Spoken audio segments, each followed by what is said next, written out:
तस्य धीमहि धियो यो नः प्रचोदयात्। ॐ गुरुर्ब्रह्मा गुरुर्विष्णु गुरुरेव महेश्वरः गुरुः साक्षात् परब्रह्म तस्मै श्री गुरुवे नमः। अखण्डमण्डलाकारं व्याप्तं येन चराचरं तत्पदं दर्शितं येन तस्मै श्री गुरुवे नमः। मातृवत् नेत्री च पितृवत् मार्गदर्शिका नमोस्तु गुरुसत्तायै श्रद्धा प्रज्ञायुताचया श्रद्धा प्रज्ञायुताचया। देवी स्वरूपा बहनों, देवतुल्य भाई, आज की भगति है चौथी भगति मम गुण गण करे कपट तज गान। कपट छोड़कर मेरे गुणों का गान, मेरे गुण समूहों का गान। मम गुण गण यानी मेरे गुण समूह का गान करें तो कपट छोड़ के करेंगे तो मिलेगा, नहीं तो नहीं मिलेगा। कपट का मतलब क्या होता है? मन में ऐसा भाव ले आना जो उस भजन के प्रवाह के विपरीत है, उस गीत के प्रवाह के विपरीत है, उस भाव के खिलाफ है। शबरी को भगवान कीर्तन भक्ति की महत्ता बता रहे हैं। मूलतः दो बातें हैं, भावों का विरेचन, ऊर्जा का ऊर्ध्वारोहण। कीर्तन से दो काम होते हैं। भावों का विरोचन होता है, जो हमारे बड़े निकृष्ट स्तर के भाव हैं वो निकल जाते हैं, और जो निकृष्ट स्तर के भाव हैं उत्कृष्ट में बदलकर ऊर्जा का ऊर्ध्वारोहण करते हैं। Ascent of consciousness, ascent of the spiritual energy. ऊर्जा का ऊर्ध्वारोहण होता है, शरीर में शक्ति केंद्रों का जागरण होता है। और सभी संतों ने, सभी जितने भी संत हैं, सभी ने सुमिरन और कीर्तन दो को बड़ा विशेष महत्व दिया है। सुमिरन और कीर्तन। सुमिरन यानी स्मरण, भगवान का नाम स्मरण। ओम नमो भगवते वासुदेवाय, नमः शिवाय, जय श्री राम। परम पूज्य गुरुदेव, उनके लिए जो हम बोलते हैं, जो प्रखर प्रज्ञाय विद्महे महाकालाय धीमहि असंभवम संभव कर्तुम उद्यतम, ये सारी के सारे जितने भी हैं ये सुमिरन है, उनका नाम का स्मरण करना। कभी भी कोई परेशानी हो, कष्ट हो, यदि प्रभु का और गुरु का नाम का स्मरण किया जाए तो उसका चमत्कार होता है, पर हम लोग धैर्य नहीं रख पाता, पेशेंस नहीं है हमारे अंदर। दूसरा है कीर्तन। इनमें ध्यान जप आदि उनके लिए हैं जो काफ़ी दिनों से साधना कर रहा है। कोई नया नई एंट्रेंस है, कोई नया व्यक्ति है और उसको सरल मार्ग चाहिए। सबसे सरल मार्ग क्या है? कीर्तन भक्ति। कीर्तन भक्ति, भगवान यहाँ कहते हैं श्री राम, कीर्तन भक्ति सबके लिए है, सामूहिक साधना का स्वरूप है। सामूहिक साधना का श्रेष्ठतम स्वरूप है कीर्तन। सब समूह में बैठ के एक साथ कीर्तन कर रहे हैं और उस कीर्तन में भाव उठ रहे हैं, भावों का उद्वेग, ऊर्जा ऊपर चल रही है। उस स्थिति में आके न जाने कितनों की कुंडलिनी जाग जाती है, न जाने कितनों का साधनात्मक परिष्कार हो जाता है, भाव शुद्धि हो जाती है, चित्त शुद्धि हो जाती है। इसलिए इसको समझने का प्रयास करना। रामकृष्ण परमहंस कहते हैं, भावों का ज्वार उमड़ता है तो चेतना शिखर तक जाती है। जब भावों का ज्वार उमड़ता है तो चेतना शिखर तक जाती है। भाव ऊर्ध्वगामी होते हैं पर संभाले रखना मुश्किल है। जब ऊर्ध्वगामी होकर के ऊपर आए तो उनको संभालना बड़ा मुश्किल है। भाव में सात्विकता रहे। कीर्तन यदि किया जा रहा है तो उसमें सात्विकता रहेगी अगर, तो शीघ्र और तीव्र उन्नति होगी। और यदि सात्विकता का भाव नहीं होगा तो आपकी प्रगति नहीं हो पाएगी, आपकी प्रगति बीच में रुक जाएगी। चैतन्य महाप्रभु, वल्लभाचार्य, तुकाराम, नामदेव, इन सब ने कीर्तन से ही आंदोलन कर दिया। वास्तव में सारे इनके आंदोलन थे वो कीर्तन आंदोलन थे। भक्ति के आंदोलन जितने भी थे कीर्तन के माध्यम से थे। जहाँ जाते थे खड़ताल लेकर के, मंजीरा लेकर के, तानपुरा लेकर के भजन कीर्तन करते। चैतन्य देव कीर्तन को, चैतन्य महाप्रभु कीर्तन को सामूहिक दीक्षा का नाम देते थे। अगर आपको कीर्तन करा दिया आपने तो सामूहिक रूप से दीक्षा दे दी सबको, नाम जप की दीक्षा दे दी, बस इससे बढ़िया क्या हो सकता है नहीं दीक्षा का स्वरूप। चैतन्य देव पंडित थे, पंडित होने के साथ साथ आचार्य थे, ज्ञानी थे। एक नदिया नवद्वीप करके जगह है, दो ही गण माने जाते थे उस जमाने में ज्ञान के, मिथिला और नदिया। नदिया जो है नवद्वीप से बना है बिगड़ करके, नदिया और मिथिला, मिथिला यानी मिथिलांचल, दरभंगा और उसके पास का हिस्सा जितना भी है ये मिथिलांचल है। मधुबनी, दरभंगा, गंगा के उस पार, वो भी पूर्वोत्तर में।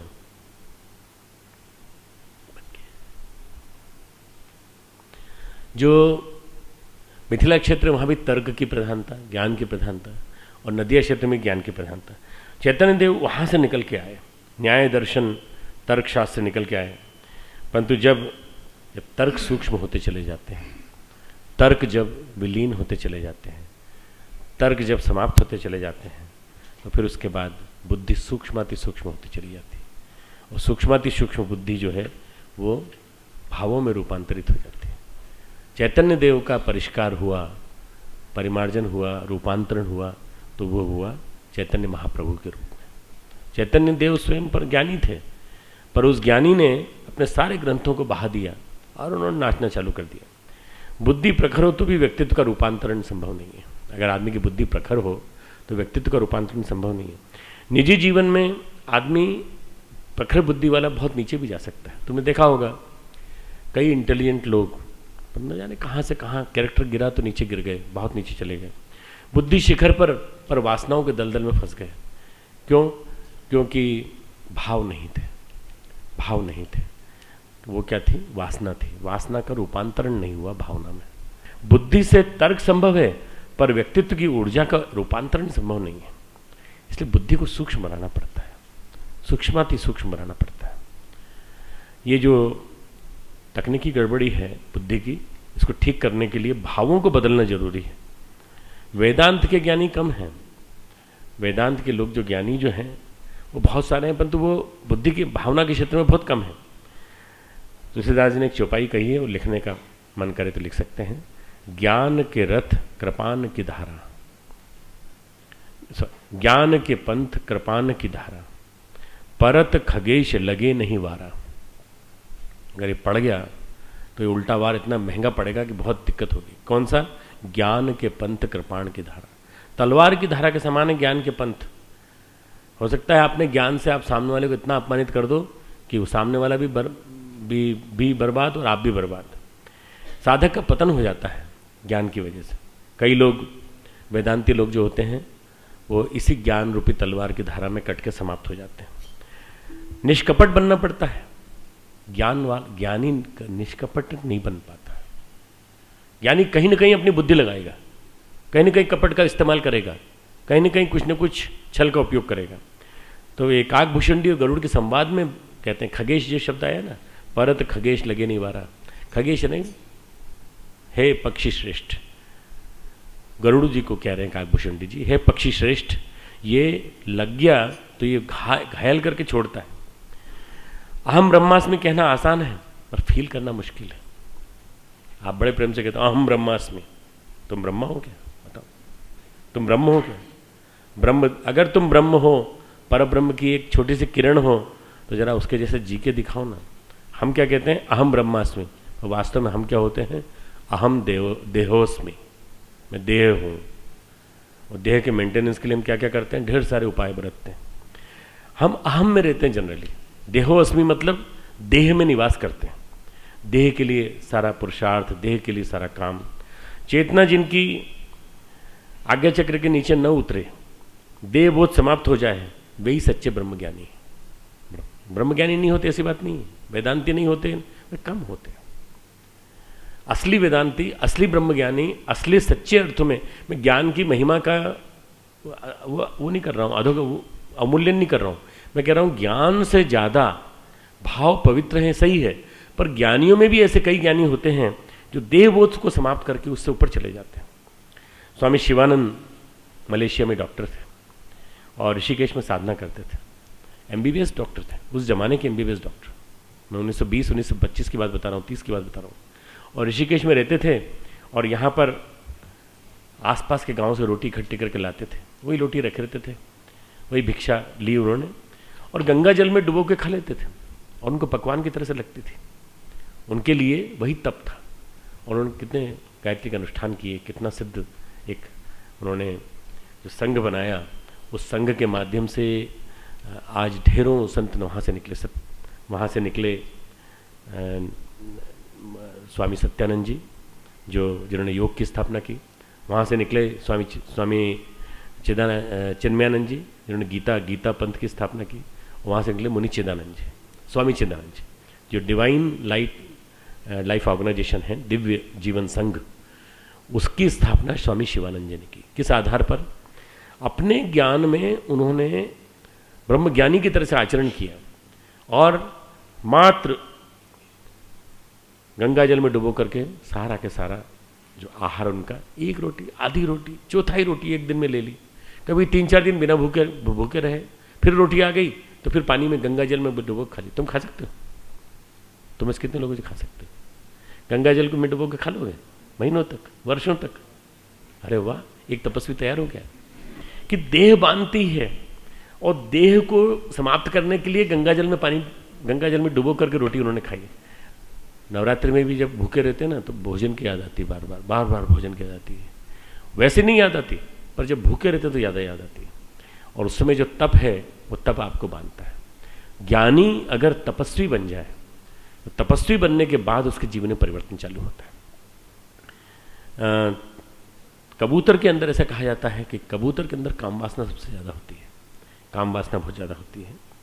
और कबूतर क्या खाता है आपको मालूम है? कबीरदास जी कहते हैं काकर पाथर खात है, नहीं सॉरी कबीरदास तुलसीदास जी, काकर पाथर खात है। ये चिड़िया कबूतर ये वो बीज खाते हैं, बीज के साथ साथ कंकड़ खा जाते हैं। तिन्हें सतावे काम, इनको काम सताता है, इतना ज़्यादा सताता है कि ये बच्चे पैदा करते चले जाते हैं, ढेर सारे बच्चे पैदा होते हैं। और इनके अंदर मेस्टिकेटिंग सिस्टम ऐसा होता है कि जो रेत अंदर जाती है, जो पत्थर अंदर जाता है, जो बीज अंदर जाता है, वो सब आपस में ग्राइंडिंग सिस्टम एक साथ हो जाता है और ग्राइंडिंग करके मेस्टिकेटिंग करके वो निकल जाता है, मुंह में ही मेस्टिकेट हो जाता है। आपको मालूम है इन पक्षियों के दांत नहीं होते, चिड़िया के दांत होते हैं, कबूतर के दांत होते हैं।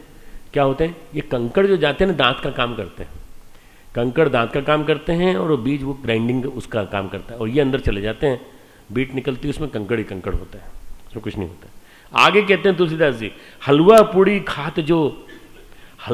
खात जो तिनको जाने राम। जो हलवा पूड़ी खाते हैं उनको तो भगवान ही जानता है। जो कंकड़ पंथर खाते हैं उनको तो काम सताता है, तो हलवा पूड़ी खाने वाले क्या हालत होती होगी? हमारे अंदर भाव नहीं आ सकता, भगवान के प्रति भाव नहीं आ सकता। भिक्षा का अन्न खा रहे हो और ऊपर से स्वाद ले लेके जोर जोर से कह के तारीफ कर करके, वाह क्या बनाया माता जी आपने, वाह वाह, 1 पूरी और 2 पूरी और 2 कटोरी खीर और, ये जब आप खाते हो तो दिक्कत होती है। देह बांधती है, देह का काम है बांधना, इसलिए साधन के लिए तप सबसे ज़्यादा जरूरी है। तप सबसे ज़्यादा जरूरी है। अगर साधन पंथ में आगे बढ़ना है तब जरूरी। तप में योग फलता है, योग के बाद ही बोध होता है। और बुद्धिवाद से मुक्ति करनी हो तो क्या करें? कीर्तन।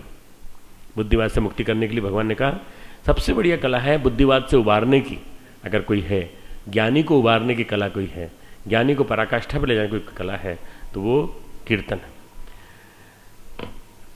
श्री अरविंद कहते हैं कि जो साधना करना चाहते हैं उन्हें महाकाली का आवाहन कर उपयुक्त क्रीड़ा का अवसर देना चाहिए। शमशान में शवारूढ़ महाकाली किसी ने देखी कि नहीं मालूम नहीं, पर देह को बना दीजिए शव। महाकाली का प्रसाद बनना चाहते हैं, देह को बना दीजिए शव और इच्छाओं को बना दीजिए कूट कूट कर शमशान की भस्म। देह को बना दीजिए शव जिसके ऊपर काली चढ़ के सवार हो सके, और इच्छाओं को बना दीजिए कूट कूट कर भस्मीभूत करके श्मशान की भस्म। तब जाकर के तुमको महाकाली क्रीड़ा तुम्हारे अंदर कर सकेगी। देह भयभीत होती है सबके लिए। तपस्वी वास्तव में दुखों को आमंत्रित करता है। तपस्वी दुखों को आमंत्रित करता है, दूसरों के दुखों को अपने ऊपर ले लेता है और दुखों को रूपांतरित करता रहता है। 3 चीजें हैं, तप, स्वाध्याय, ईश्वर प्रणिधान। तप, स्वाध्याय, ईश्वर प्रणिधान। तप अकेला होगा तो अहंकारी बनाएगा, मैं भूखा हूं, मैं तपस्वी हूं, मैंने 40 साल से कुछ नहीं खाया, आप जानते नहीं मैंने क्या किया, आप जानते नहीं मेरा तप कितना ज्यादा है। तप अकेला होगा तो अहंकारी बनाएगा, और तप स्वाध्याय के साथ होगा, यदि अच्छे विचारों का सानिध्य होगा तो तप आदमी को विनम्र बनाएगा। स्वाध्याय अकेला यदि होगा तो ब्रह्म विलासी बनाएगा, बुद्धि विलासी बनाएगा। मैंने 36,000 ग्रंथ पढ़े हैं, डिक्शनरी हूं मैं पूरी शास्त्रों की। स्वाध्याय अकेला भी नहीं, तप अकेला भी नहीं, दोनों मिल जाएं तो विवेक आ जाता है। तप और स्वाध्याय यानी विवेक। पर इन सब दोनों को यदि आपको और आगे बढ़ाना है तो आपको चाहिए ईश्वर प्रणिधान, भक्ति। भक्ति यदि अकेली होगी तो भावुकता बनेगी, और भक्ति जब तप और स्वाध्याय के साथ मिल जाएगी तो क्रिया में उतरने लगेगी, विचार क्रिया में उतरने लगेंगे। स्वाध्याय में अर्जित किए गए विचार, स्वाध्याय में पढ़ा गया चिंतन, वो विचार में उतरने लगेगा। इसलिए सभी के लिए जरूरी है, कीर्तन में भी जरूरी है और हर एक के लिए ईश्वर प्रणिधान जरूरी है। सूरदास, मीरा, रैदास, पांडव, हनुमान, सबके जीवन में अटूट संघर्ष। कीर्तन का मतलब खड़ताल बजाना मात्र नहीं, हमारे अंदर तुकाराम और मीरा जैसा भाव पैदा होना चाहिए। गुणों का गान करना, आत्मसात करना, भगवान के नाम गुण लीला का गान करना, जीवन आमूलचूल बदल जाता है। भाव पूर्वक कीर्तन करने वाले का जीवन आमूलचूल बदल जाता है। कीर्तन भक्ति के आदर्शों के हिसाब से जीवन हमारा हो, हमारा आदर्श कीर्तन भक्ति के आदर्शों के अनुरूप हो। संगीत नाद है, भगवती का एक स्वरूप है स्वर। माँ भगवती, माँ गायत्री का एक स्वरूप है स्वर। ब्रह्मांड का पोषण भी स्वर से हो रहा है। हम कहते हैं परस्परम भावयंतम श्रेय परम वापसत है। देवता तुम एक दूसरे को प्रगति के माध्यम से आगे बढ़ाओ। कैसे? स्वर की साधना से, स्वर के माध्यम से। आकार पहला स्वर है, ओंकार का नाद है, डमरू से निकला है। नाद में परमात्मा की ऊर्जा प्रवाहित होती है। नाद सूक्ष्म क्रमिक होते होते और ज़्यादा भावों को रूपांतरित करने वाला बनता चला जाता है। ध्वनि के अनेक आयाम हैं, सब ध्वनि हम नहीं सुन सकते। आप बैखरी सुन सकते हैं पर परावाणी नहीं सुन सकते। देवता परावाणी में बात करते हैं। परावाणी अति सूक्ष्म, मध्यमा पश्यंती बेखरी। सूक्ष्मतम कौन सी है? देवताओं की वाणी। स्थूलतम कौन सी है? मनुष्यों की वाणी, हमारी वाणी। ध्वनि नाद ब्रह्मांड के स्वरों का, ब्रह्मांड के विभिन्न स्तरों का पोषण करता है।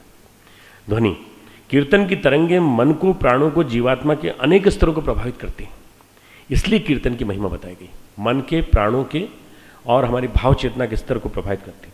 इसीलिए प्रभात फेरी, सामूहिक कीर्तन, आपने सुना है ना, गांधी जी के ज़माने में भी प्रभात फेरी निकलती थी। और गांधी जी के यहाँ जो चालू होता था, वो क्या चालू होता था? कीर्तन, संकीर्तन। वैष्णव जन तो तेने कहिए जे पीर पराई जाने रहे, उससे उनका संकीर्तन से चालू होता था। जितने भी हमारे गायत्री परिवार के कार्यक्रम हैं वो चालू होते हैं संगीत से चालू होते हैं। संगीत से भाव भूमिका बनती है। इसलिए प्रभात फेरी के रूप में, सामूहिक कीर्तन के रूप में, और कीर्तन से कुंडलिनी जागरण तक संभव है यदि कीर्तन भावपूर्वक किया जाए। तो उसमें एक ही चीज़ का ध्यान रखना है, आचरण की शुद्धि। आचरण की शुद्धि। कीर्तन से कुंडलिनी जागती है, भावनाओं की ऊर्जा प्रवाहित होती है ज्ञान में, और ज्ञान के साथ ईश्वर प्रणिधान है तो वही प्रवाहित होती है। ऐसी स्थिति में यदि अधोगामी होगी कुंडलिनी तो गिरा देगी, और यदि वो परिपक्व होगी तो पोषण करेगी। और पोषण करके आपकी शक्ति को, आपकी कला को बढ़ाएगी। ढेरों कलाकार, ढेरों कवि, ढेरों पॉप सिंगर, ढेरों जाज सिंगर, ढेरों डांस करने वाले क्यों इतना अधोगामी चिंतन वाला जीवन जीते हैं? कभी इनसे बात करके देखिए तो लगता है इतने हल्के स्तर के लोग हैं। ढेरों गायकों को, ढेरों सरस्वती के वादकों को मैंने सुना है, पर उनका व्यक्तिगत जीवन देखा है तो व्यक्तिगत जीवन में अत्यधिक कामी, अत्यधिक कामुक, और अत्यधिक उनके जीवन में आचरण में गिरावट। क्या हम इसको बदल सकते हैं? क्या हम परिमार्जित कर सकते हैं? टुकड़ोजी महाराज ने एक नमूना रखा राष्ट्रोद्धार का, समाज के ज्ञान, एक जन जागरण का एक नमूना रखा, सारे समाज को प्रभावित किया, संस्कारित किया, और सारे समाज को प्रभावित करके और दुनिया भर में उन्होंने जो भक्ति प्रचारित की, वही भक्ति जो है आज 100 साल के अंदर प्रचारित हुई है। हरिदास महाराज, तानसेन के गुरु, अष्टछाप के कवि, उदाहरण सुनिए। वृंदावन में रहते थे, उनके तानसेन नवरत्नों में से एक था, आप जानते हैं ना, नवरत्न थे अकबर के, तानसेन उनमें से एक था। तानसेन की कला से इतना प्रभावित तो उसने कहा हमारी प्रशंसा बेकार है, आप हमारी प्रशंसा मत करिए। क्यों? हमारा गुरु जो गाता है उसके सामने ये कुछ भी नहीं है। हमारे गुरु को यदि आप कभी गान सुन लेंगे तो आपको पता चलेगा। बोले हमें भी सुनाओ तुम्हारे गुरु का कीर्तन। बोले हम सुना देंगे हमारे गुरु का कीर्तन, परंतु आप ऐसे नहीं जा सकते जैसे आप हैं, बादशाह के रूप में नहीं जा सकते। जब वो गाते हैं तो जंगल के पशु भी नर्तन करने लगते हैं। जब वो गाते हैं तो प्रकृति उन्मुक्त हो जाती है, प्रकृति उनके साथ तदाकार हो जाती है, तादात्म्य हो जाती है, चेतना एक प्रकार से ऊर्ध्वगामी हो जाती है। दोनों गए देखने, उन्होंने कहा कि आपके समक्ष नहीं गाएंगे, इसलिए आप थोड़ा वेशभूषा बदल के अलग बैठिए, सुनिए। आरती के बाद कीर्तन आरंभ किया। अकबर मुग्ध हो गया। अकबर इतना मुग्ध हो गया कि अकबर के अंदर की सुसंस्कार होंगे कि वो समाधि में चला गया। विभीषण तानसेन ने जगाया, और तानसेन ने जगाने की बात कहा कि कीर्तन समाप्त हो गया। मंत्र जब से जो प्रभाव होता है, प्राण का एक एक केंद्र जगने लगता है, उससे भी ज्यादा चेतना सहज ऊर्ध्वगामी होने लगती कीर्तन में। मंत्र जब के भी प्रभाव से 100 गुना अधिक प्रभावी होती है ऊर्ध्वगामी। उन्होंने कहा आपने अनुभव किया, हम मिलना चाहते हैं। अकबर बोले हम मिलना चाहते हैं। तो बोले अब मैं बात कर सकता हूँ, कीर्तन के समय आपको नहीं दिखा सकता था सामने। कि अकबर आए, प्रणाम किया। उन्होंने कहा प्रभु आपका गान सुनकर कैसा लगा, जैसे आप साक्षात अल्लाह हैं, साक्षात ईश्वर हैं। अकबर जैसा एक आदमी था, जैसे सुसंस्कारी था, जो आया था कि कुछ काम करने के लिए। उसने कहा हम आपके लिए कुछ करना चाहते हैं, क्या करोगे हमारे लिए, क्या करोगे? देखिए वृंदावन के घाट टूटे पड़े हैं, मंदिर टूट गए हैं, मंदिर खंडहर हो गए हैं, हम मंदिर के खंडहर नए बनवा देते हैं। हम ये जो इन्होंने जो कथा की थी मधुवन में की थी, मधुवन में, वृंदावन में मधुवन है, वहाँ पर हरिदास जी ने ये कीर्तन किया था। उन्होंने कहा हम चाहते हैं कि पूरे वृंदावन की शक्ल बदल दें, वृंदावन में आप लोग सब संत लोग रहते हैं, तो हम पूरा कुछ करना चाहते हैं। बोले किस वृंदावन को बदलोगे तुम, कौन से वृंदावन को? जो तुम्हें दिख रहा है, वो जो दिख रहा है वो तो खंडहर है। जिस वृंदावन में हम रहते हैं वो तो पूरा का पूरा गोलोक धाम है। तुम देखना चाहते हो, तुम एकमात्र ऐसे व्यक्ति हो जो हिंदू धर्म के नहीं हो, पर मैं तुम्हें दिखाता हूँ। उनको स्पर्श किया, अकबर को स्पर्श किया। अकबर को स्पर्श करते ही गोलोक धाम दिखने लगा। गोलोक धाम में देखा कि चारों तरफ शाश्वत ब्रज धाम, चारों तरफ गंगा यमुना का जल बह रहा है, गोपियाँ सब लेके जा रही हैं, माखन लेके जा रही हैं, और छोटे छोटे से न जाने कितने कृष्ण कन्हैया घूम रहे हैं। और उन्होंने कहा जो हमारा कीर्तन होता है इस गोलोक धाम के लिए होता है, उससे हम इस वृंदावन का द्वार खोलते हैं। और तुम किस वृंदावन की बात कर रहे हो, स्थूल वृंदावन की? अरे हम सूक्ष्म वृंदावन का द्वार खोलते हैं, हम इस द्वार में रमण करते हैं। तुम इस द्वार में कभी नहीं पहुंच सकते। तुम इसको रिपेयर करोगे, बाहर वाले को कर दो, कोई फर्क नहीं पड़ता। मित्रों अगर वो कर भी देता, अकबर कर भी देता, पर उसने अंदर का गोलोक धाम देख लिया ना वृंदावन, उसके बाद उसको समझ में आ गया करना बेकार है। वो कर भी देता तो उसके बाद वाली पीढ़ी में औरंगजेब आता और सारे घाट तोड़ देता पूरे के पूरे। इसलिए शायद उसके ऊपर बड़ी कृपा की उन्होंने, हरिदास जी ने, और हाथ रख करके उसको दर्शन कराया। परम पूज्य गुरुदेव कहते हैं गायत्री महाविज्ञान में, 10 प्राण 10 नाड़ियों के द्वार खुलते हैं कीर्तन से। 10 प्राण और 10 नाड़ियों के द्वार खुलते हैं गायत्री महाविज्ञान में। गुरुदेव कहते हैं नाड़ियों में हमारे कर्मों का मल है, संस्कारों का जो मल है वो नाड़ियों में घुसा पड़ा है, और वही हमसे कुसंस्कार कराता रहता है। उन नाड़ियों को धोना, वॉश करना, ड्राई क्लीन करना, क्लींस करना, पूरा निचोड़ देना, ये काम कौन करता है? कीर्तन करता है। एक कीर्तन है जो ऐसा धोता है। भागवत में लिखा है बैकुंठ कहाँ है। भागवत में एक प्रसंग आता है, बैकुंठ कहाँ है, प्रश्न पूछते हैं। बोले मेरे भक्त जहाँ मेरा कीर्तन करते हैं बैकुंठ वहाँ है। मेरे भक्त जहाँ मेरा संकीर्तन करते हैं बैकुंठ वहाँ है। ऐसे स्थान के धूली कण भी पवित्र हो जाते हैं। वहाँ के धूल भी यदि को उठा करके माथे पे लगा ले तो धन्य हो जाएगा। कुछ और कथाएं मैं आपके सामने लूँ, इसके पहले मैं परम पूज्य गुरुदेव के बारे में बताना चाहता हूँ। परम पूज्य गुरुदेव ने एक बात हम लोगों से सबसे कही, बड़ी महत्वपूर्ण कही उन्होंने, कि हमको कैसा होना चाहिए, कार्यकर्ताओं को कैसा होना चाहिए। मैंने आपको सुनाई भी थी अभी इन्हीं कथाओं में। तृणादपि शुनिचेन, तृणादपि शुनिचेन, तिनके की तरह विनम्र, तरोरिव सहिष्णुनाः, वृक्ष की तरह से सहिष्णु सहनशील, अमानिना मान देना, स्वयं मान की इच्छा न हो और दूसरों को मान दे। अमानिना, खुद मान नहीं लेना, दूसरों को सम्मान देना। कीर्तनीयो सदा हरि, चैतन्य महाप्रभु का ये बात बार बार दोहराते थे गुरुदेव। हमेशा कीर्तन का परमात्मा का कीर्तन करता रहे, यही लोक सेवी का एक प्रकार से कर्तव्य है और यही करना चाहिए। श्रीमद् भागवत में एक बात आती है जहाँ भगवान कहते हैं, परीक्षित से सुखदेव जी कहते हैं, हे राजन, कलयुग में अनेकों दोष है पर एक महान गुण है, भगवान के संकीर्तन से कलयुग में व्यक्ति मुक्त हो सकता है, परम गति को प्राप्त हो सकता है भगवान के संकीर्तन से। कलौ दोषे निधे राजन, अस्ति ही एको महान गुण, कीर्तनादेव कृष्णस्य मुक्त संगः परम भगति। उसकी भक्ति प्राप्त करके, परमात्मा की कृपा प्राप्त करके कीर्तन के माध्यम से मुक्त हो सकता है। पारंपरिक पद्धतियां जो बताई गई हैं शास्त्रों 4 प्रकार की हैं, हनुमदीय भक्ति, शांभवीय भक्ति, नारदीय भक्ति और वैयास की भक्ति। जो पुराने बच्चे हैं उनको सबको मालूम है, एक बार हम बता चुके हैं। हनुमदीय भक्ति का नाम क्या होता है? भगवान के नाम का जप। किस नाम से?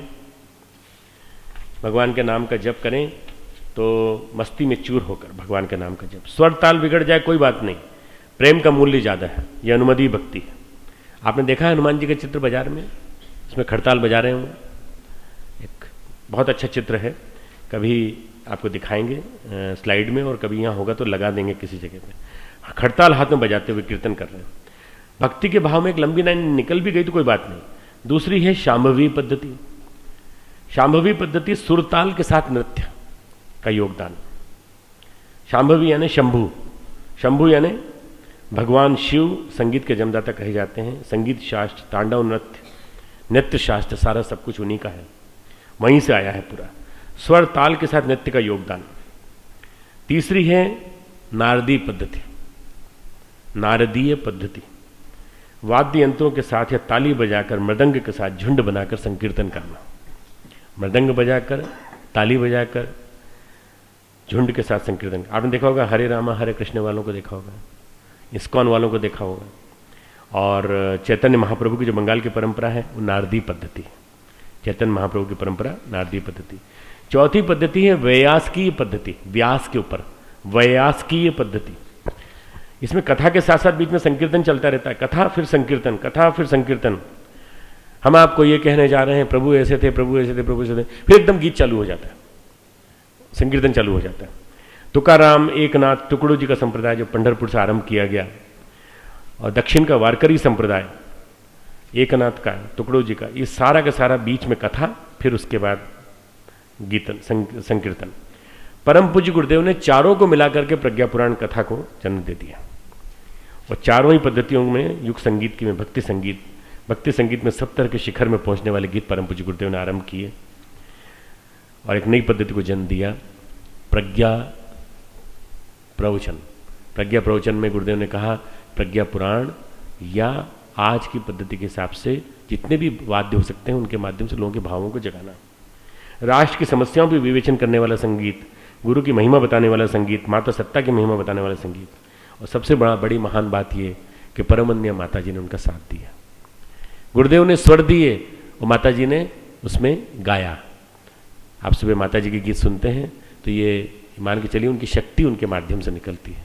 परम पूज्य गुरुदेव, परमन्या माता जी, दोनों का जोड़ा बना और इतना बड़ा जोड़ा बना करके उन दोनों ने मिलकर के, एक ने लिखे गीत, एक ने गाए। माता जी ने कहा मैंने तेरी गीता गाई, मैंने आपकी लिखी हुई गीता को मैंने गाया। बहुत बड़ी बात है। हमारे जीवन में संकीर्तन के साथ साथ ये भावना आनी चाहिए, एक बात जो आनी चाहिए कि हम सहिष्णु बने, जैसे चैतन्य महाप्रभु ने कहा है, कीर्तन करें, सब कुछ करें, पर गुणों के समूह जो हमारे जीवन में आए, उसके साथ साथ हमारी लाइक्स और डिसलाइक्स मिट जाए। सारी समस्या आज दो चीजों की वजह से है, लाइक्स एंड डिसलाइक्स। लाइक्स यानी राग, डिसलाइक्स यानी द्वेष। स्वामी विवेकानंद ने कहा है, devotion starts from ending likes and dislikes. Devotion कब चालू होता है? जिस दिन आप अपने लाइक्स और डिसलाइक को, राग और द्वेष को, इसको मैं पसंद करता हूं, इसको मैं पसंद नहीं करता, दोनों को निकाल दीजिए, आपके मन में परम शांति आ जाएगी। अरे मत सोचिए उसके बारे में, फालतू में दिमाग खराब करते हो। लाइक्स और डिसलाइक छोड़ देंगे, समर्पण की शुरुआत हो जाएगी। हम भजन करके, गुरु को गान करके, गुरु की सेवा करके, कोई एहसान गुरु के ऊपर नहीं करते, हम गुरु ने जो काम सौंपा है उस काम को फैलाने का काम करते हैं, विद्या विस्तार का काम करते हैं। अब नवदा भक्ति में कितनी बड़ी महत्वपूर्ण बात कह दी भगवान ने। भगवान ये कह रहे हैं कि कपट छोड़कर गान करो, कपट छोड़कर गान। आज हमारे यहाँ जो कीर्तन है उसमें फिल्मी धुनों पे जम के भजन हो रहे हैं, फिल्मी धुनों भजन चल रहे हैं, उनमें दिशा नहीं है, न कोई भक्ति है, रात्रि जागरण चल रहा है, जगाने वाले न जाने क्या पी रहे हैं और पैसे भी लिए जा रहे हैं। दिल्ली चले जाओ, आपको जगह जगह लगेगा भक्ति की पराकाष्ठा है, पर भक्ति नहीं है, दिखावा है, दिखावा।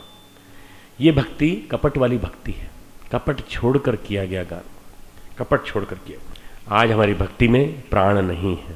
भगवान क्या कहते हैं? मुझे कौन पसंद है?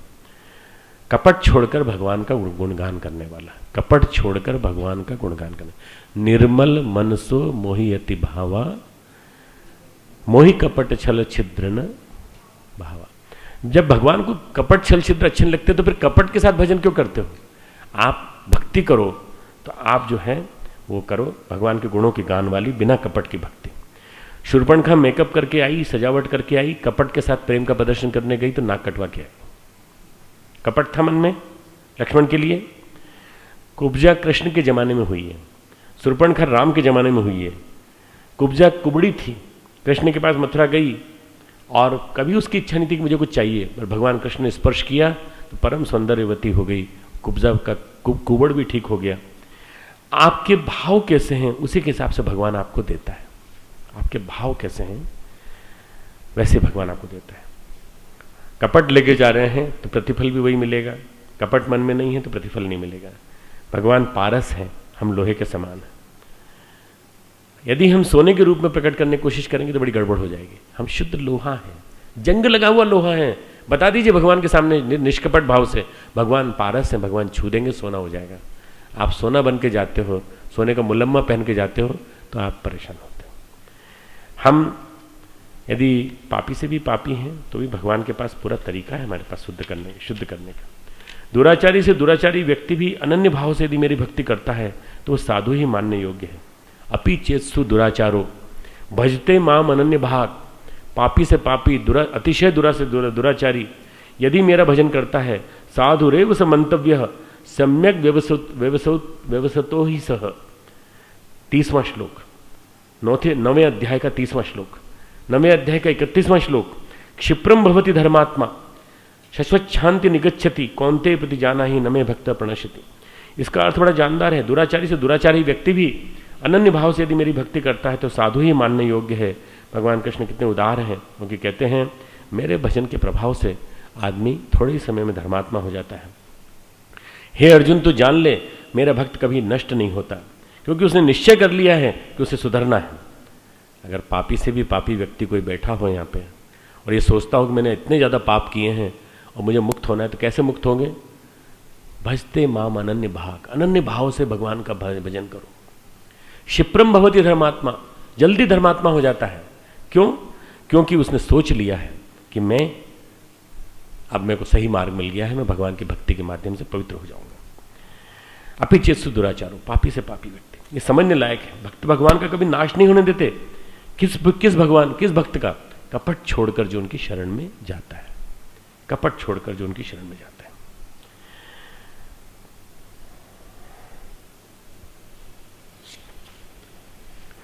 संकीर्तन भक्ति में सबसे श्रेष्ठ भक्ति मानी जाती है चैतन्य महाप्रभु की। आप जानते हैं बंगाल को कीकट प्रदेश कहा जाता था, कीकट देश। वहाँ गए तो आप वहाँ उस कीकट देश में जाकर के भ्रष्ट हो जाएंगे, सारे पुण्य क्षय हो जाएंगे। पूरे बंगाल को चैतन्य महाप्रभु ने अपने संकीर्तन की धारा के द्वारा नर कीटक से नर देव मानव बना दिया। सारी धरती के संस्कार बदल दिए। कीर्तन धरती के संस्कार बदल देता है। चैतन्य महाप्रभु ने धरती के संस्कार बदल दिए और आज बंगाल की स्थिति देखिए, गौड़ी प्रदेश का उद्धार कर दिया। यह मान्यता थी कि तीर्थों का फल बंगाल जाने से समाप्त हो जाता है। 300 साल पहले की, 400 साल पहले की मान्यता थी। तो चैतन्य महाप्रभु ने आकर के बंगाल की भूमि और उड़ीसा की भूमि को जागृत कर दिया। पहले उड़ीसा बंगाल का हिस्सा था, बाद में उड़ीसा अलग हटा। भगवान नाम संकीर्तन से चैतन्य महाप्रभु ने बंगाल की भूमि को उर्वर बना दिया और पुराण की वाणी को सही कर दिया। चैतन्य महाप्रभु श्री कृष्ण के दूत के रूप में आए और वहाँ पर फिर कई महामानवों को जन्म लेना था। कौन कौन जन्मे बताओ बंगाल में? रविन्द्रनाथ टैगोर, जगदीश चंद्र बसु, बंकिम चंद्र चट्टोपाध्याय, रास बिहारी बोस, श्री अरविंद घोष, रामकृष्ण परमहंस, स्वामी विवेकानंद। इन्होंने भारत के इतिहास को नहीं, विश्व के इतिहास को बदल दिया। सारे बंगाल में जितने श्रेष्ठ मानव पैदा हुए ये चैतन्य महाप्रभु के आने के बाद हुए। सारी की सारी परंपरा आप देख लें, बंगाल का सबसे बड़ा योगदान क्या है? चैतन्य महाप्रभु के आने के बाद उसने महापुरुषों को जन्म देना चालू कर दिया। वो देवभूमि, वो पावन भूमि, महामानव को जन्म देने वाली एक प्रकार से एक ऐसी भूमि बन गई, माँ बन गई पूरी तरह से। संकीर्तन भक्ति का अवशेष आज भी दिखाई पड़ता है। बाउल लोग कहते हैं तानपुरा बजा के भीख मांगते हैं, उनमें दिखाई पड़ता है। परंतु भूमि के प्रसुप्त बीजों को सुसंस्कृत बनाना ये चैतन्य महाप्रभु की ताकत से संभव था। परम पूज्य गुरुदेव ने गायत्री महामंत्र का जाप घर घर में करवाया, मंत्र लेखन कराया और मंत्र लेखन करा करके ढेरों व्यक्तियों के माध्यम से भारत की भूमि के संस्कार जागृत किए। अखंड भक्ति, अखंड जप के कार्यक्रम 24,000 स्थानों पे 1991, 92 में कार्यक्रम हुए और ये कार्यक्रम थे शक्ति साधना वर्ष के कार्यक्रम। शक्ति साधना जगाएंगे पूरे देश की। 92 में हम लोगों ने शपथ समारोह किया और 92 के एंड में हमने देव संस्कृति दिग्विजय अभियान की माता जी ने घोषणा की और अश्वमेध यज्ञों की परंपरा का प्रचलन चालू हो गया। महाराष्ट्र में ये शक्ति का संचार समर्थ गुरु रामदास के द्वारा हुआ। वो भी जय जय रघुवीर समर्थ, जय जय रघुवीर समर्थ का प्रचार करते थे। तुकाराम जी जो थे वो उनके संगीत को शिवाजी महाराज बहुत पसंद करते थे। मालूम नहीं आप में से कितनों को घटना मालूम है, शिवाजी महाराज से समर्थ की भेंट, समर्थ गुरु रामदास अपने गुरु की भेंट तुकाराम ने कराई थी। समर्थ गुरु रामदास सीधे नहीं मिले थे। शिवाजी महाराज अंदर से बाहर तक भक्ति से सराबोर थे। भक्ति भक्ति भक्ति भक्ति। घटना बहुत प्राणवान है, सुनने लायक है। शिवाजी महाराज ने तुकाराम से कहा हम आपको गुरु बनाना चाहते हैं। तुकाराम ने कहा हम गुरु नहीं बनाते, तुम्हारा गुरु कोई और है, उससे हम मिला देंगे। शिवाजी उनके इतने प्रेमी थे कि नियमित रूप से उनके संकीर्तन में भाग लेते थे। जहाँ कहीं भी संकीर्तन होता शिवाजी वहाँ चले जाते। एक बार तुकाराम जी का संकीर्तन चल रहा था, शिवाजी महाराज बैठे हुए थे, चारों तरफ से मुगलों ने घेर लिया। उन्होंने कहा निकलेगा कहाँ से, आखिर जाएगा तो यहीं से बाहर। शिवाजी बैठे हैं, अब ये सही आ गया, सही समय आ गया आक्रमण करने का। तानाजी उनके सेनापति थे, उन्होंने कान में आगे सूचना दी। भगवान छत्रपति शिवाजी से कहा प्रभु बाहर चारों तरफ से मुगलों ने घेर रखा है और आप संकीर्तन में लगे हैं। शिवाजी बोले निश्चिंत होकर के संकीर्तन में तुम भी बैठ जाओ, आ जाओ बैठ जाओ, तुम भी भाग लो। मुगल कुछ नहीं कर सकते जब तक हमारे सामने तुकाराम जी भजन कर रहे हैं, कुछ नहीं कर सकते। संकीर्तन की धार बहने लगी। तुकाराम जी ने सब देखा, भाई भगवान का संकीर्तन चल रहा है, शिवाजी उनका साथ दे रहे हैं। संकीर्तन चलता रहा। समापन होने पर तुकाराम जी ने बुलाया। भक्त लोग जाने नहीं वाले थे। भक्त लोग जब जाएं तब तो जाकर के मुगलों का घेरा मजबूत हो। भक्त लोग वहीं खड़े हुए थे। उन्होंने शिवाजी को बुलाया और शिवाजी को बुला के कहा आप भागे क्यों नहीं? बोले इसलिए नहीं भागे कि हमारा आप पर और आपका हम पर भगवान पर पूरा विश्वास है, इसलिए हम आप पे नहीं भागे। आपके संकीर्तन में यदि ताकत है तो आज आप हमें बचा लेंगे। यदि आज मारे गए तो भगवान में विलीन होना ही है, परंतु हमें उम्मीद है कि आप हमें यदि देश के हित की खातिर चाहते हैं तो हमें बचा लेंगे। इसी बीच क्या हुआ कि एक व्यक्ति शिवाजी की यूनिफॉर्म पहनकर घोड़े पे बैठकर दूसरी साइड में भाग गया। उसके पीछे 3-4 सैनिक भागे। जब 3-4 सैनिक भागे तो लोगों ने कहा शिवाजी भागा। मुगल सैनिकों ने कहा शिवाजी भागा। सारे के सारे मुगल सैनिक उधर भाग गए, दूसरी तरफ भाग गए। और फिर तुकाराम जी ने कहा देखो एक लीला की है कि एक आदमी को उधर भेज दिया है, अब तुम निकल जाओ यहाँ से। न जाने क्या सद्बुद्धि आई, वो शिवाजी तुकाराम को प्रणाम करके आराम से निकल गए दूसरी तरफ, और तुकाराम ने संकेत किया कि तुम यहाँ से जाओगे तो उस गुफा में जाना, वहाँ तुम्हें गुरु मिलेंगे। वहाँ गुरु रामदास मिले, उन्होंने परीक्षा ली, भवानी तलवार दी, और इतिहास के एक ऐसे मोड़ पर ला के खड़ा कर दिया, विश्व का नया इतिहास लिखा गया। शिवाजी के माध्यम से भारत का नए सिरे से भाग्योदय हुआ। आप जानते हैं शिवाजी न होते तो शायद दक्षिण में मुगल नीचे तक पहुंच जाते। शिवाजी और टीपू सुल्तान दो ऐसे क्रांतिकारी सिपाही रहे जिन्होंने दक्षिण भारत में मुगलों के प्रवेश को, यवनों के प्रवेश को रोका है। टीपू सुल्तान मुस्लिम था, इसके बावजूद भी कह रहा हूँ, पूर्णतः उस आदमी ने भारतीय संस्कृति को बचाए रखा। कावेरी का बेल्ट, मैसूर का बेल्ट, पूरा बेल्ट उस दक्षिण में नहीं जाने दिया। यवनों के आक्रमण से उबर कर हम न जाने कहाँ से कहाँ पहुँच गए। इतिहास का महत्वपूर्ण क्षण है जो आपको जानना चाहिए। दूसरा उदाहरण है भक्ति का मीरा का। संतन डिंग बेड बैठ बैठ लोक लाज खोई। संतन के साथ बैठ करके लोक लाज खो दी मैंने। अब मेरे को किसी चीज़ की चिंता नहीं है। क्रांतिकारी महिला थी। देखिए, भक्त बहनें महाराष्ट्र में भी थीं, साधारण घरों की भी थीं, सहजोबाई, सखोबाई। मीरा तो राजघराने की थी, और राजघराने की मीरा ने, महिला ने जमीन पर उतर के सबके साथ मिलकर नारी जागरण की क्रांति करके दिखा दी। राज परिवार की महिला, राजपूतों की आन बान, मेवाड़ के राज परिवार की महिला सारे बंधन छोड़कर भगवत भक्ति में लीन हो गई। मीरा की भक्ति कीर्तन भक्ति, प्रेम भक्ति। कीर्तन का इतिहास क्रांतिकारी इतिहास है। कीर्तन में दो चीजें होती हैं। रामकृष्ण परमहंस जिस बात की महत्ता बताते हैं बाद में बताते हैं, पहले श्री अरविंद कहते हैं। श्री अरविंद कहते हैं कि एक्सटेसी और एंटेसी दो प्रक्रिया होती हैं। ECSTASY एक्सटेसी, एस्टेसी जिसको कहते हैं, और ENTASY एंटेसी, दो प्रकार की प्रक्रिया होती है। अंदर से भाव विवल होकर हम गाए बिना नहीं रह सकते। जो भाव अंदर से उगे और हमें गाने के लिए प्रेरित कर दे, ईश्वरीय भावों की आंतरिक अभिव्यक्ति होने लगे, उसे एस्टेसी कहते हैं। Ecstasy, ECSTASY ecstasy. और एंटेसी उसे कहते हैं जब कीर्तन करते करते भाव समाधि लग जाए। आज हम कीर्तन करेंगे, जोरदार कीर्तन करेंगे, भाव समाधि लग जाएगी किसी किसी की। ये क्या है? एंटेसी, अंदर प्रवेश कर गई चेतना। और एक्सटेसी क्या है? पूरी पूरी ऊपर आ गई। बाहर से अंदर अंतरधारा ईश्वर भक्ति की प्रवाहित होने लगती है। रामकृष्ण परमहंस में दोनों भक्ति थी। रामकृष्ण परमहंस उदाहरण देते थे फल्गु नदी का। फल्गु नदी क्या है? गया के पास एक नदी प्रवाहित होती है, वो उसके ऊपर रेत है, और जब श्राद्ध तर्पण करना होता है तो उसकी रेत को निकालते हैं तो उसमें से नदी बहने लगती है, और बहती हुई नदी में श्राद्ध तर्पण वगैरह सब कर देते हैं। फिर रेत आ जाती है ऊपर से, पर नदी है नीचे, रेत की सतह के नीचे नदी है। तो उन्होंने क्या कहा? भक्ति कैसी होती है? फल्गु नदी की तरह से। भक्ति फल्गु नदी की तरह से होती है। भक्ति को अंदर से खोद के निकाला जाता है। कीर्तन साधारण प्रक्रिया नहीं है। भक्ति को जगाने के लिए कीर्तन किया जाता है, तब जाके फल्गु नदी से जैसे पानी निकलता है, ऐसे खड़ताल बजाने से, संकीर्तन करने से भावों का समुद्र उमड़ता है। भावों का समुद्र उमड़ता है तो सारे कपट धो करके रख देता है। भगवान ने कपट की बात क्यों कही है? जब भावों का समुद्र उमड़ेगा तो सारे कपट धुल जाएंगे। सारा छल कपट जो भी आपके मन में भाव हैं वो सब के सब निकल कर चला जाएगा। भावों का समुद्र यदि अंदर है, ईश्वर के प्रति समर्पण है, तो कपट रह ही नहीं सकता। कीर्तन से सारे समूह को सामूहिक महापुरुषण का लाभ मिलता है। एक प्रकार से कीर्तन से ऐसा होता है जैसे कि हम कीर्तन करते करते कुंभक में चले गए। कुंभक का भाव बढ़ते बढ़ते भाव समाधि हो गई, ईश्वरीय साक्षात्कार हो गया, और ऐसा लगने लगा जब मैं था तब हरि नहीं, अब हरि है मैं नाई, सब अंधियारा मिट गया जब दीपक देखा माई। सारा अंधियारा मिट गया जब मैंने दीपक अंदर देखा।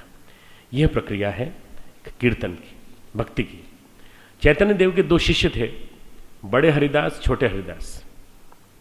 मैं इसलिए कीर्तन की बातें बार बार बता रहा हूँ और चैतन्य देव के इन सबको उदाहरण दे रहा हूँ ताकि इनसे आपको समझ में आ जाए। मुस्लिम थे, दोनों मुस्लिम थे, यमन थे, परंतु इन्होंने मुस्लिम जाति की परंपराओं से इतनी तीव्र वेदना हुई कि इन्होंने मुस्लिम धर्म छोड़कर चैतन्य महाप्रभु के संकीर्तन में शामिल हो गए। बंगाल में नवाबों का शासन था। किसी को यह कैसे गवारा होता कि कोई मुस्लिम हिंदू बन जाए? माहौल बड़ा ही खराब हो गया। बड़े हरिदास को मार करके, अच्छी तरह से कूट पीट करके, और ये सुनिश्चित करके कि ये पूरी तरह से बेहोश हो गया है, मरा तो नहीं है पर बेहोश हो गया, यवनों ने नदी में फेंक दिया।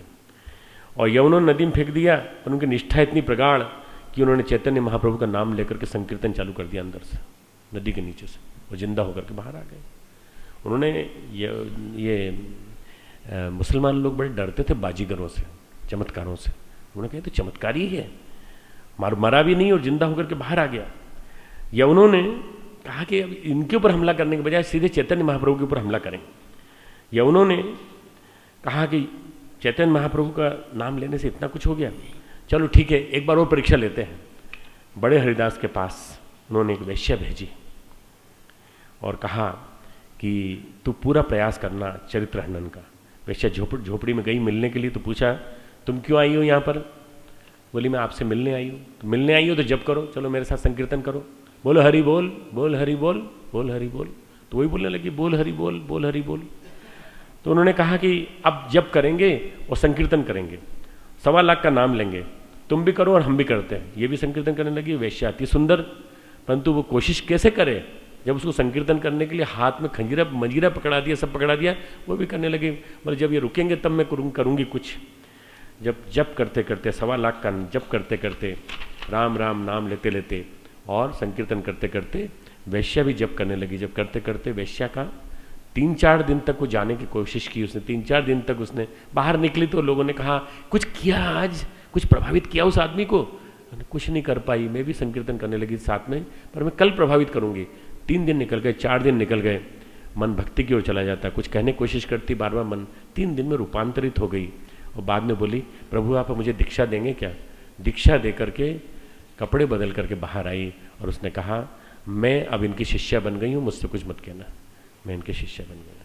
रूपांतरण हो गया पूरा का पूरा। जो महिला बिगाड़ने आई थी, जो उजाड़ने आई थी, जो बदनाम करने आई थी, वो स्वयं बदल गई। ये जो चिंतन है मित्रों, ये सारा के सारा भक्ति के माध्यम से आता है। भक्ति बहुत बड़ी चीज़ है। भक्ति चाहे मीरा की हो, कबीर की हो, तुको जी की हो, समद गुरु रामदास की हो, सबकी भक्ति जो है वो अपने आप में महत्वपूर्ण है। बस सबसे बड़ी भक्ति किसकी है? भक्तों में किसको कहा गया सबसे बड़ा भक्त?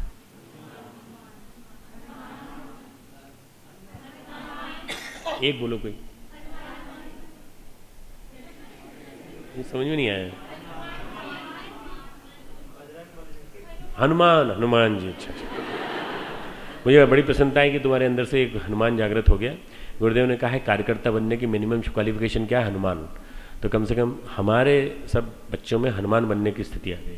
पर हनुमान से भी बड़े भक्त पौराणिक काल के भक्त राज अम्बरीश की कथा सुनाते हैं, छोटी सी कथा। अम्बरीश भक्त थे और भगवान ने प्रेरणा दी तो उन्होंने अश्वमेध यज्ञ कराने की सोची। वशिष्ठ गुरु के मार्गदर्शन में अश्वमेध यज्ञ कराया। उस जमाने में अश्वमेध यज्ञ का मतलब था सेना और युद्ध लेकर के परिक्रमा करो, पूरे क्षेत्र को विजय कर लो। जो सेना विरोध करे उससे लड़ो, लड़ने के बाद जो विजयी हो तो विजयी होने के बाद उसको अपने में शामिल कर लो। अम्बरीश भक्त थे, उन्होंने कहा हमारे साथ सेना नहीं जाएगी, हमारे घोड़े के पीछे भक्त मंडली चलेगी, हमारे घोड़े के पीछे भक्त मंडली चलेगी, संकीर्तन करते हुए चलेंगे और सब संकीर्तन करेंगे। जिसे हमारे भगवान में श्रद्धा हो, भगवान कृष्ण भगवान विष्णु में श्रद्धा हो, वो शामिल हो जाएगा। जिसे शामिल नहीं होना उससे हम हाथ जोड़ के विनती करेंगे, अरे भाई तुम भी आ जाओ संकीर्तन में। और जो संकीर्तन में शामिल हो जाएगा वो हमारा अश्वमेध यज्ञ का पूर्ति कर देगा। उन्होंने कहा हम किसी भी हालत में रक्तपात नहीं होने देंगे। अम्बरीश और उनकी पत्नी दोनों यज्ञ कर रहे थे, विशेष व्रत में बंधे हुए थे, किसी अनहोनी घटना के लिए तैयार नहीं थे। कोई घटना घट जाती तो शाप नहीं दे सकते थे। ऐसे अंगिरा और वशिष्ठ यज्ञ करा रहे थे। दानवों ने क्या किया कि किसी तरह से इनका यज्ञ भंग किया जाए, अश्वमेध यज्ञ को जो होने जा रहा है और उसके लिए जो परिक्रमा हो रही है उसको रोका जाए।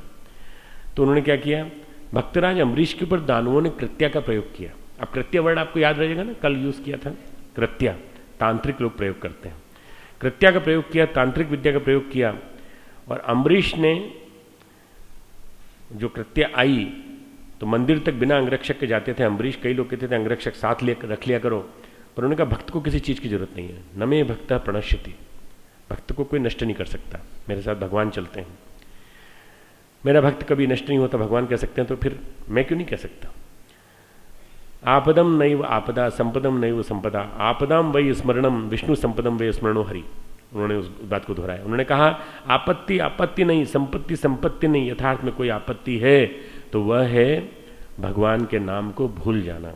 वो कोई यथार्थ में संपत्ति है तो भगवान के नाम का स्मरण करना सबसे बड़ी संपत्ति। उन्होंने ये श्लोक बोला। महाराज यज्ञशाला से जा रहे थे, कीर्तन मंडली साथ चल रही थी।